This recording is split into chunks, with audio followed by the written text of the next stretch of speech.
why are you trying to remove the thing that makes this individual different and unique away from them? Why are you doing that? What fruit does that come out of? Hiya, hen, it's me, Tia Kofi, and welcome to Attitude Tea Time, brought to you in association with Taimi, the truly inclusive LGBTQ+ dating and social app. Each week, I'll be bringing you the freshly brewed tea from Drag Race UK versus the world. And this week, I'm joined by the queen with Mo class, Mo sass, it's Mo Hart.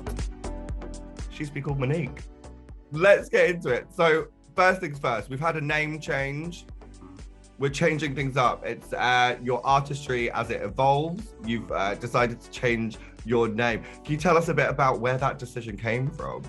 I wanted to change my name for years. Long time ago, I got a drag daughter, and she wanted to be Styles with her last name. So I was going to change my name to Ariana Styles. And the girls back home were like, girl, don't nothing about you say Ariana. So no, ma'am, sit it down. So I was like, okay. And then when it came time for this, I recognized that RuPaul was giving critiques to Pangina and a Blue about how drag is punk rock, and how it's about being a rebel. And I recognized that I'm a rebel because I'm going against the grain of the system of Christianity. I don't identify as a Christian, but more so pushing against the system that says that God doesn't love you, or you can't love God because you're a queer individual. And so because my faith and my spirituality is so strong, like I know that God loves me. Clearly we can see it, honey, the way he has been allowing me to slay, honey, just in life in general, not just in the competition. And I've gotten to do some amazing things, work with Lil Nas X. I have a show with Amazon Music. So clearly, if God is supposed to be against me as a queer individual, then why am I being blessed to be able to take care of my mom? I retired my mother through drag. So, you know what I mean? So I look at that as like the system. And so with that, I wanted to just focus on the heart, like Mo Heart. Let's just Mo love, Mo heart, Mo everything. And so that's where it was. And what better place to do it than RuPaul's Drag Race? International platform. Exactly. That part, like, it's the biggest stage in the world. Everyone's watching. I mean, and we know that, not just queer people, not just the moms and dads or straight people at home, but we know that celebrities are watching us. They're stealing our looks.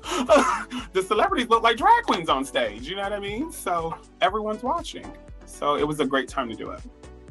That is really important. And I think the conversations that you've had around sort of like growing up with sort of religious families and things like that really resonated with a lot of people and a lot of the fans, particularly conversations that you've had surrounding conversion therapy. Yeah. Black churches, it's very charismatic, and you know, they're gonna bind and rebuke this homosexual demon off of you. And oh, you went through that? Oh yeah, girl. And their end goal was, I guess, straightness. You just grow up just feeling condemned and like, what's wrong with me? And like, why am I here?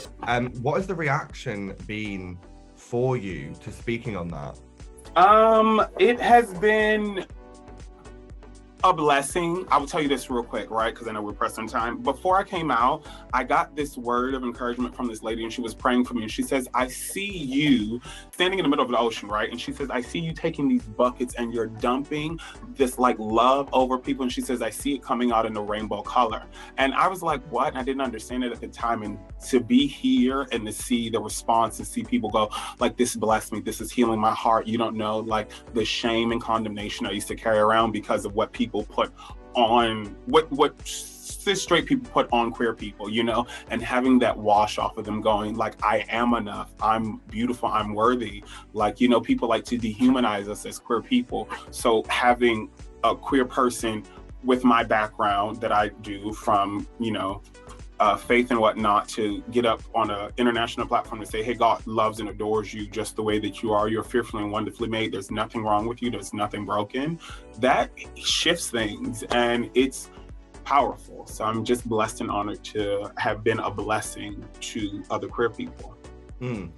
And for us in the UK, it's an amazing time to be having that conversation. Yes, because of the government right now is they're dragging their feet with if they want to get rid of conversion therapy, correct? Exactly that, exactly right. So what words do you have for the people who are sort of unsure. Like, I would, here you go. First of all, I would say to anyone who wants to go to it, don't even waste the time. And the people who feel that their family members or their loved ones or their friends should go to conversion therapy, why are you trying to remove the thing that makes this individual different and unique away from them? Why are you doing that? What fruit does that come out of? Show me the success story of and show me, like, where are they, of these people that have gone through these traumatic and traumatizing and dehumanizing experiences. Like, the bullshit that they teach you in there is trash. I have friends that have gone through shock therapy. You know what I mean? Like, you are traumatizing people, but when you're not seen as a person, as a human being, it is easy to dehumanize. So I would let's first start seeing the humanity in one another, and then we can go from there as understanding the beauty and the blessing that we all carry as queer individuals. And as the human race, just that level. Wow.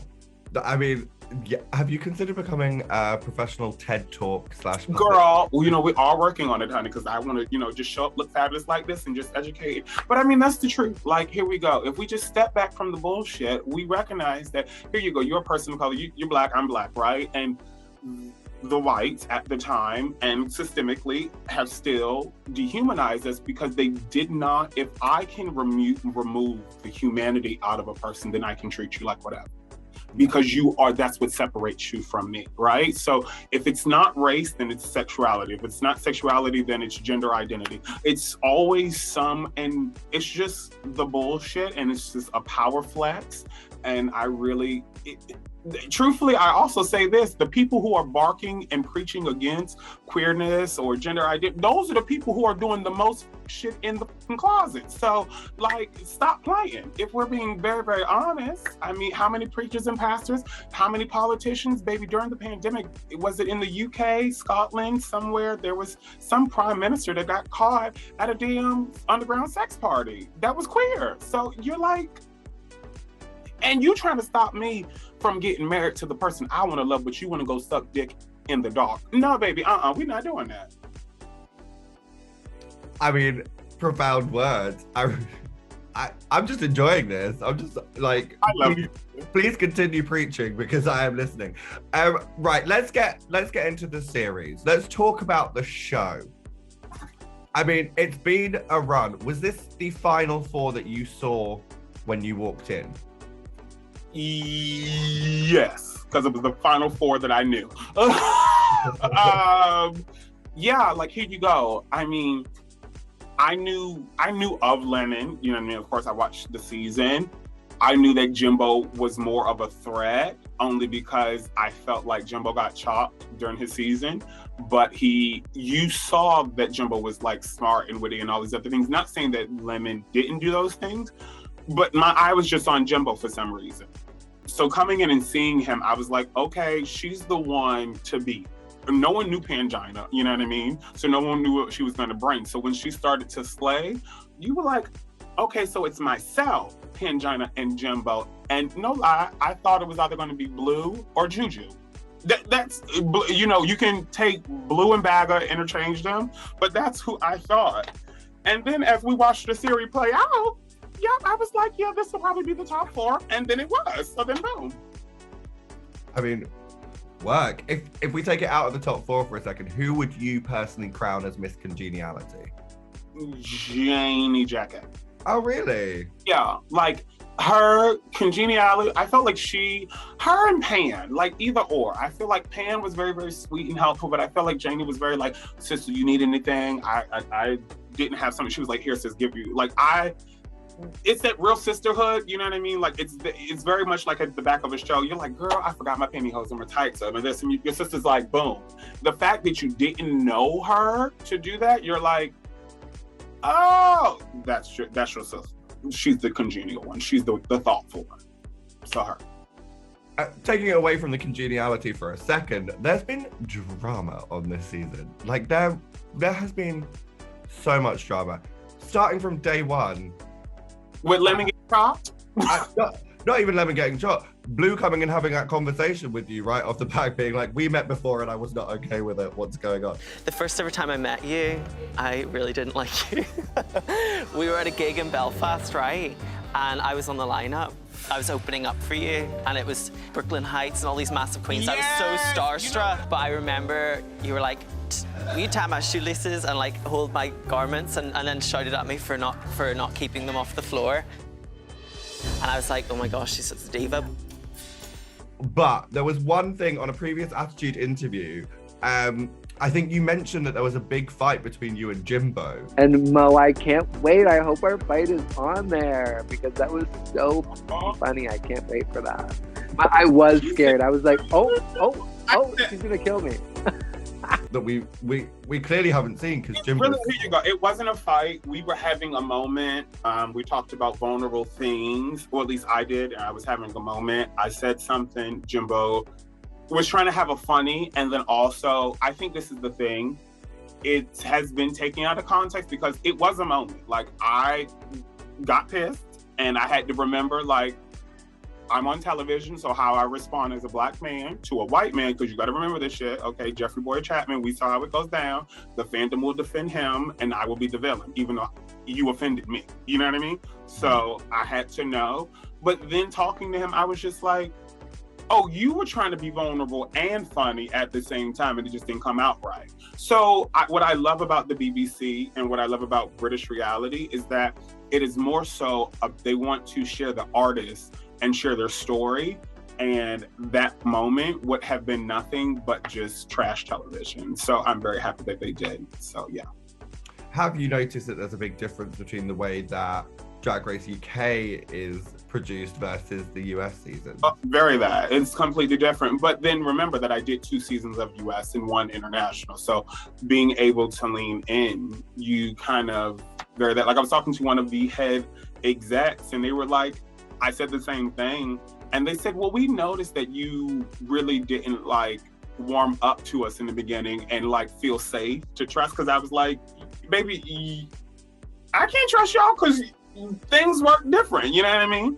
So, but when you get to see the character, not to say that the people in the US are bad, it's just what works in the US doesn't work over here. You know what I mean? They're 2 different markets. And so, but I kind of like that it's a little nice over here. So it's a lot nice. Anyway, It's a little bit more British, more Yeah. tea. Yeah. No, you know, it's just what a spot of tea just makes everything better. That and the Marmite. Wait, do you love it or do you hate it? I hate it, but I do think that if you, what is the little breaded sausage egg? Scotch egg. Scotch. Yeah, that and Marmite together. Oh yeah. Amazing. Well, I've never had a Scotch egg with Marmite. You might have Try it, girl. Because to me, the Scottish egg, it's just kind of dry. Like, not dry. It just doesn't have like a whole lot of salt and flavor.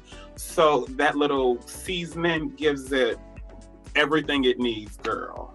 I love this. Who knew that the main thing, the cultural impact of Drag Race UK versus the world was going to be a Scotch egg with Marmite? What actually was the biggest gag of the series for you? Pangina getting chopped by Blue. Did you not see it coming? No. I think this is the thing that if you go back and watch it, Blue gasses up the situation. He says, I've watched this entertainer's career for years. Drag Race Thailand has not been around for years. You know what I mean? So the way he set it up, you're like, oh, it's Jujubee. As it rightfully should have been. Baby, you felt it, the tears, the pain, the everything. It was so intense. I mean, I didn't watch it when it happened. I was like, nope, fast forward, I can't do it. It was too much. Too much. But those are the iconic moments. I mean, I know for a fact, if I was ever on this show, I'd be like, the person I'm sending home has Mo heart, Mo sass, it's something wrong. Like, I would just flip the script. Right, I've got to ask, would you come back for another season of Drag Race? Never, but I said that the last time, okay? But I truly feel like I'm good. Like, I'm officially good. Like, I feel like I've done it. I feel like my runways killed all of these hoes. Like, yeah, I don't have anything else to prove. I'm good. Good. Interesting. You sure? You're getting the phone call. It's ringing right now. No, I'll be like, Drew, I can't. Here you go. I'm not gonna say like Drag Race is fun, right? You've done it. It's the most fun, right? The problem is, I think I hate the stress of getting costumes made, hoping that they're perfection, hoping that by the time you get there, the water weight that you gain from stress, the constant snacking of junk food. So you're like, dear Lord, will my costume fit? Can I get in it? The zipper breaking right before you. I like that shit. Like, I never want to go through that again. Like, it's too much. But the fun of walking on that runway, I mean, baby, you did it. Like, and it would be like expensive as hell. Like, I paid a pretty penny to go this time, to go the way I wanted to go. So now I feel like I would have even more pressure because I would need to top everything I just did on this last season. Not to say I couldn't do it, but girl, it was, no, I can't, I'm not doing it again. I'm not doing it again. It's been so lovely to chat to you and get to know more about your time on the show and your journey. I wish you all the best for the final of Drag Race UK versus the world. Who's gonna take the crown? We'll find out. Oh. If Blue wins, girl, I'ma just, who was that ice skater that paid somebody to go break the other bitch's legs? Tonya Harding. Yeah, just something like that. Thank you for watching Attitude Tea Time, brought to you in association with the Taimi app. Make sure you check out our other interviews with the Drag Race UK versus the World finalists, and make sure you like, comment, and subscribe, babes. See you in a bit.